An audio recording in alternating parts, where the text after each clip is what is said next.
Hey all, welcome to day 1 of Unit 5. By the time we are done with this unit, we will be a third of the way through our curriculum, so we are trucking right on along.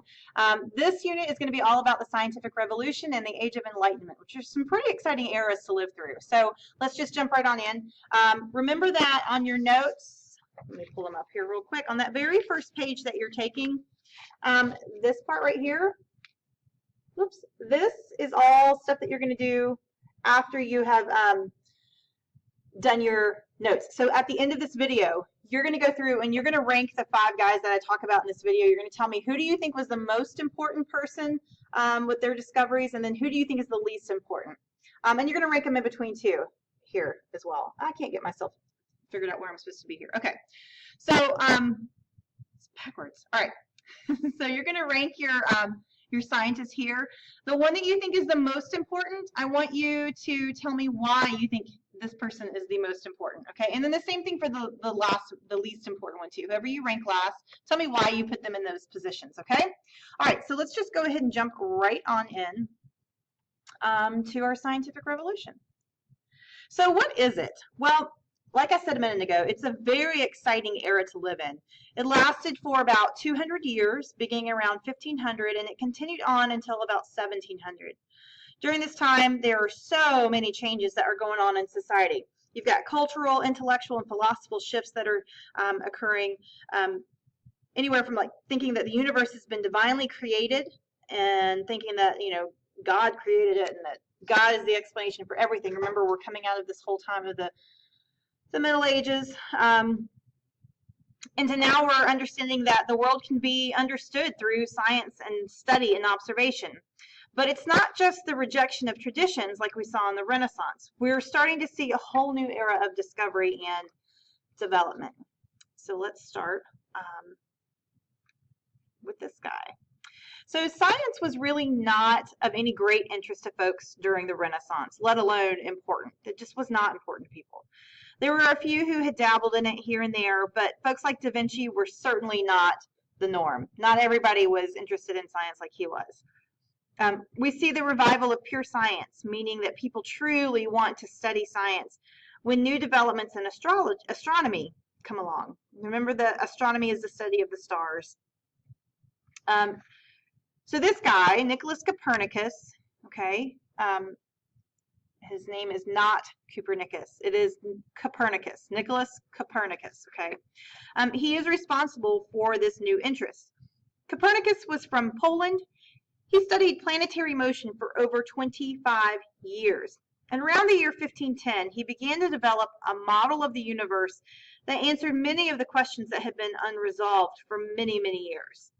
The heliocentric model, or the heliocentric theory, you can also hear it referred to as that, it states that the sun is the fixed center of the universe and not the earth that people had previously believed. So it states that the stars and the planets, they all revolve around the sun. People used to think that the earth was the center of the universe, that everything revolved around the earth. But thanks to Copernicus, we now know that's not true. So by 1514, he had begun to share his findings with a few close friends. So remember that his thoughts are kind of out there. They're really, this is not the norm for people at this time, okay? So he starts to share these findings with a few close friends, and those close friends, they then spend years trying to prove this theory by gathering more observations. He wrote a book where he stated his theory and shared the observations that he had seen, and the title of his book was On the Revolutions of the Heavenly Bodies. Now, he was afraid to publish this because it's not the teaching of the church. It's just not what people had thought. He was afraid that there was going to be a lot of backlash from it. So his book, while it contains very revolutionary ideas, it doesn't get published until actually the day that he died in 1543. It was the last thing he saw before he died. So there really wasn't any big deal made over his discovery, but it really is quite a very big deal. And over the next 150 years, scientists are going to build on his theory. So the work of Copernicus, well, there's your heliocentric theory, okay? So it states that the sun, I forgot I had this in there, I'm sorry. It states that the sun is the center of the universe and that all the planets and the stars, they all revolve around the sun. All right, so word of Copernicus's work had spread quickly. This guy, his name is Johannes Kepler. He was a German mathematician, and he stated three very important things. He stated that the planets move around the sun on ellipses, that they don't all move at the same speed, and that velocity, or the speed of each planet throughout its orbit, is in direct proportion to how far away from the sun it is. So obviously, if you are closer to it, you're going to move faster. If you're further away from it, it's a slower movement. Okay. But what he does is that that's super important is he's able to prove that Copernicus was right about the heliocentric theory. Interesting fact about Kepler. He had a really bad time with smallpox when he was a young kid. And as a result, he was left extremely nearsighted. So he was not actually able to gather his own data. But he was able to use the tons and tons of astronomical tables and charts that his teacher had left him to prove all of this. So it's pretty amazing when you consider the lack of technology that he had and the fact that he had trouble seeing. This is just amazing that he actually was able to confirm Copernicus's theory. And one more thing, he was so far ahead of his time, so like advanced in his thinking and discoveries and everything, that even Galileo ignored his findings at first. Okay, so speaking of Galileo, here he is. He was an Italian man who had studied the new astronomy theories that were out there at the time, and he continued to build on them. He was an absolute genius. I mean, genius in astronomy, mathematics, and physics. So he was as famous in his time as Einstein was in the 1900s, okay?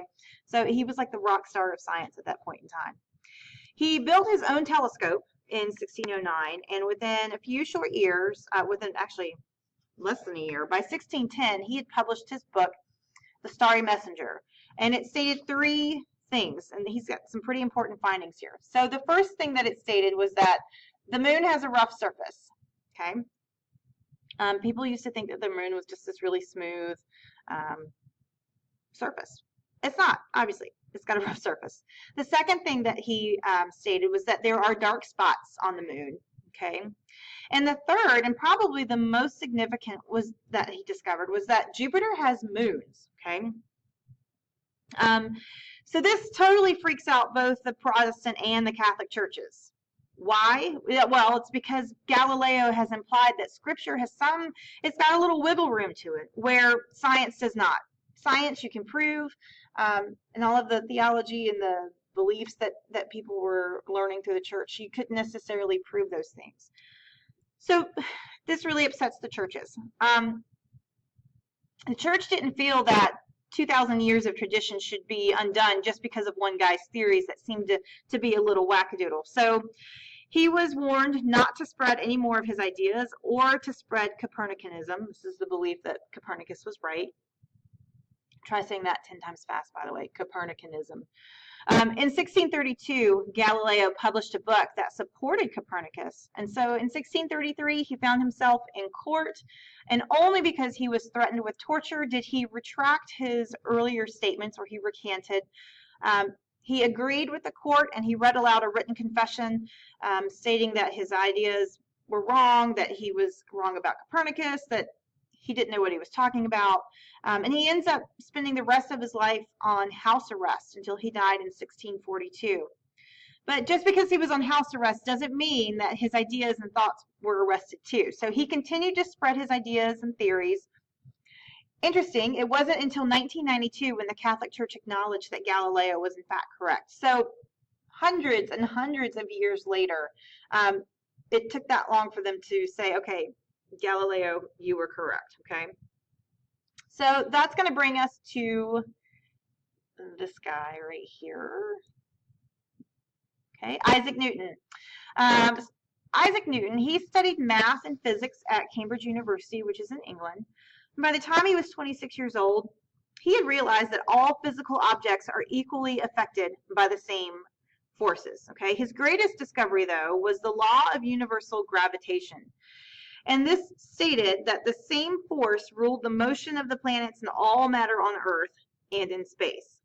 In 1687, Newton wrote Mathematical Principles of Natural Philosophies, and this is one of the most important scientific books ever to be written. In this book, we find the closest thing to a scientific theory of everything, and it dominated the world of physics until the mid-20th century. So until like the mid-1900s. So what his discovery was, I mean, this was the line of thinking until very recent. So he goes on to describe the universe as though it is like a giant clock, and he firmly believed that God was the creator of this orderly universe in which he lived. Okay, so Newton's law of gravity, very important, just an important discovery in general, but his law of universal gravitation was pretty important as well. Okay, so I saved the best for last. So you might not think he's the best, but that's okay. I think he's kind of cool. So this guy is William Harvey. He was an Englishman who studied at the University of Cambridge in England. He's a little bit of a rebel, as many of these guys were, but he pretty much ignored the medical textbooks that he was told to use and learn from. He preferred to make observations, take notes, and draw his own conclusions. Okay, are you ready for this? By doing live dissections. Yes, live dissections, meaning that the person that he was dissecting was still alive while he was doing it. Okay, now look, before you start to think that I've got some kind of really sick idea of what's cool, you've got to understand that at this point in time, in the 17th century, so in the 1600s, many Western states had come to believe that certain people deserved to have their bodies desecrated. So it was seen as a final punishment for those who had committed terrible crimes like murder or treason or even counterfeiting, okay?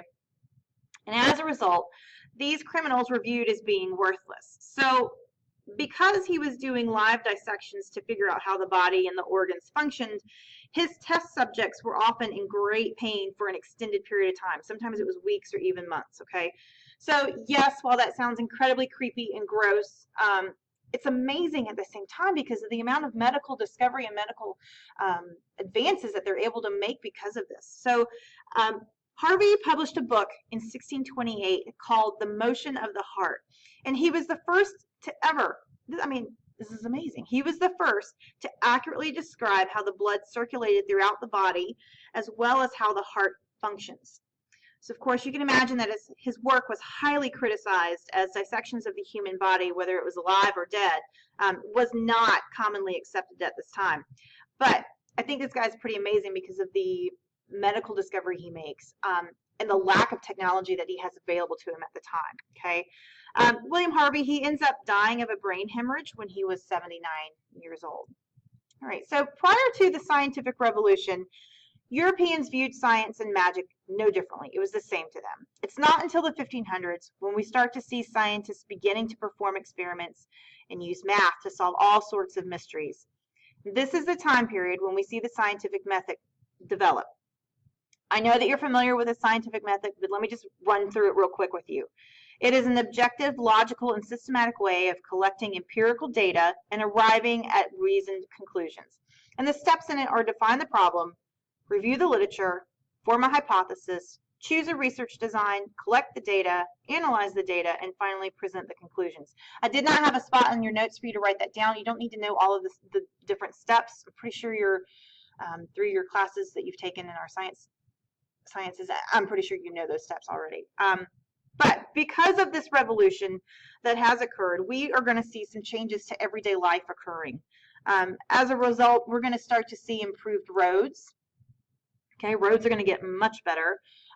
People are going to have better tools in order to do their jobs. They're going to be able to be better farmers. There's going to be better, like, studying of the skies and the planets and the stars, those sorts of things. And then we're also going to see better ship design as well. Okay, so life is going to start to vastly improve for folks. All right. That's just a real quick intro to some of our scientific revolution people. Next video, we're going to talk about the Enlightenment and look at some of these Enlightenment thinkers. Don't forget to go back and rank those 5 guys on the first page of your notes, and I will see you next class.